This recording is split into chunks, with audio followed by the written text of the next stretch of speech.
সপ্তম শ্রেণীর সর্বসমতা সদস্যতার এখানে 135 পৃষ্ঠার একটি একক কাজ দেওয়া আছে যে আমাদের সবার কাছে কি জ্যামিতি বক্স আছে, আর বক্স থেকে নিচের আকৃতির ত্রিকোণটি কি বের করো। তারপর কি এটার মধ্যে এখানে দুটো ত্রিভুজ দেখতে পাচ্ছ, এই দুটো ত্রিভুজ কি দেখতে কিন্তু একই রকম, দেখতে কি একই রকম, দেখতে একই রকম হলে একটি বড় একটা কি ছোট, একটা কি ভিতরে বাইরেরটা কি বড় আর একটা ভিতরটা কি ছোট। তারপর কি জ্যামিতি বক্সের সাদার সাথে কি ত্রিভুজের দুটি কোণ মেপে নিচের সব পূরণ করো। এর প্রথমে কি বড় কোণটা মাপবা, বড় সাইজের প্রথম কোণ, দ্বিতীয় কোণ তৃতীয় কোণ, আর তারপর ছোট সাইজের ত্রিভুজের মানে এই ছোট টুক এটুকের কি তিনটা কোণ মাপবা, যে এই কোণ কত, এই কোণ কত, আর এই কোণটা কত। আর বড়টা কি এই কোণ, আর এই কোণ, আর এই কোণ। ঠিক আছে, সাদার সাজে মেপে এখানে সবটা পূরণ করতে হবে। তো এটা সমাধান দেখি আমরা। তো বড় বড় ত্রিভুজের প্রথম কোণ, এই কোণটা কত 90°, আর দ্বিতীয় কোণ এই কোণটা কত 45, আর তৃতীয় কোণ এই কোণটা কত 45। কারণ কি ত্রিভুজের তিন কোণের সমষ্টি কত 180°, যেহেতু এটা কি সমকোণ, ঠিক আছে, এটা কি সমকোণ, তো এটা কি 90° হবে। তাহলে এটা 90 হলে কি এই দুইটা কি 45 45, ঠিক আছে, এটা সাদার সাথে মেপে দেখলেই হবে। আর ছোট ত্রিভুজের কি এই কোণটা কত সমকোণ, তাহলে এই কোণটা কত 90, তো প্রথম কোণ 90, আর এই কোণ কত 45 দ্বিতীয় কোণ, আর এই তৃতীয় কোণ কত 45। ঠিক আছে, তো এখন বলা আছে যে তাহলে কি সবটি পূরণ করার পর দেখতে পারবা যে আলাদাভাবে কি বড় ত্রিভুজের তিনটি কোণ আর ছোট ত্রিভুজের কি তিনটি কোণ কি সমান। তাহলে আমরা বলতে পারি যে ত্রিভুজ দুটি একই রকম দেখার কারণে কি দুটি ত্রিভুজের তিনটি কোণ কি পরস্পর সমান। তারপর এখানে আরেকটা কাজ দেওয়া আছে যে রুলারের সাহায্যে ত্রিভুজ দুটির বাহুগুলো পরিমাপ করে কি সবটা পূরণ করতে হবে। রুলার দিয়ে কি এই বাহুগুলো পরিমাপ করে বাহুগুলো কত সেমি এগুলো কি মেপে এই সবটা পূরণ করতে হবে। যে বড় ত্রিভুজের এক বাহুর দৈর্ঘ্য, বড় ত্রিভুজের এক বাহুর দৈর্ঘ্য, তারপরে কি ছোট ত্রিভুজের অনুরূপ বাহুর দৈর্ঘ্য, আর এখানে কি বড় বাহুর দৈর্ঘ্য ভাগ ছোট বাহুর দৈর্ঘ্য, তারপর এখানে ফলাফল লিখতে হবে। তাহলে এটার সমাধান যদি আমরা দেখি,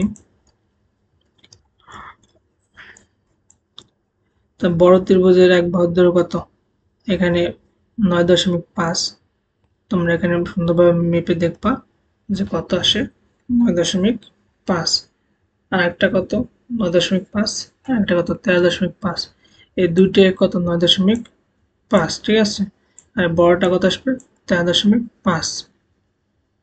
একইভাবে ছোট্ট ত্রিভুজের অনুরূপ বাহু কত 3.8, আর একটা কত 3.8, আরটা হলো 5.3, এটা কত 5.3, আর দুইটা কত 3.88 করে।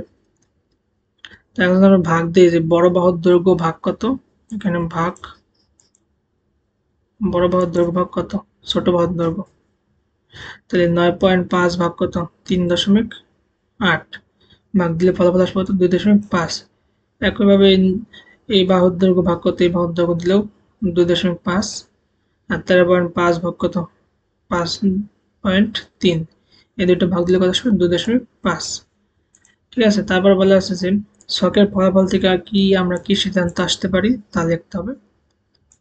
তাহলে ছকের ফলাফল থেকে আমরা সিদ্ধান্ত আসতে পারি কি ত্রিভুজ দ্বয়ের তিনটি কোণ পরস্পর কি সমান, আর বাহু তিনটি অনুপাত কি সমান, এই তিনটে বাহুর অনুপাত কি 2.5, তাহলে কি ত্রিভুজ দুটি কি সদৃশ।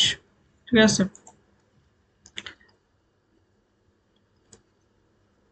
তারপর এখানে 136 পৃষ্ঠার একটা তলাগত কাজ দেওয়া আছে যে একটা ত্রিভুজ অঙ্কন করতে হবে যে ডিইএফ আঁকো, যার ডিই সমান কত 3 সেমি, ডিএফ সমান কত 4 সেমি, ডিএফ কত 4 সেমি, আর একটা অন্তর্ভুক্ত কোণ দেওয়া আছে 50°।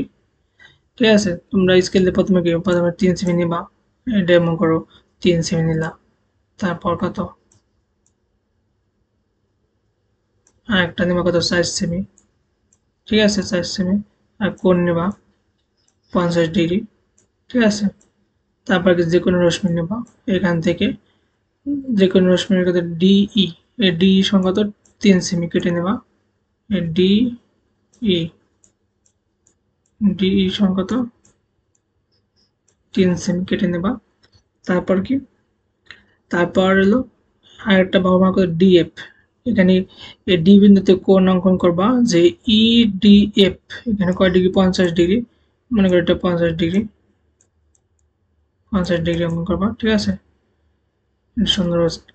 তারপর কি এই ডি মনে করো এটা হলো জি দিলাম, ডিজি থেকে এই ডিএফ সমান কত, এখানে মনে করো এফ, ডিএফ সমান কেটে নেবা হলো কত, 4 সেমি। তারপরে এই যে এই এফ আর ই যোগ করবা, ঠিক আছে, ইএফ যোগ করবা। একইভাবে কি আর একটা ত্রিভুজ অঙ্কন করতে হবে যে কে এল এম, যার কি কে এল, মনে করো কে এল দেওয়া আছে এই 6 সেমি, ঠিক আছে, আর একটা হলো কে এম দেওয়া আছে হলো 8 সেমি। অন্তর্ভুক্ত কোণ কত, একইভাবে 50।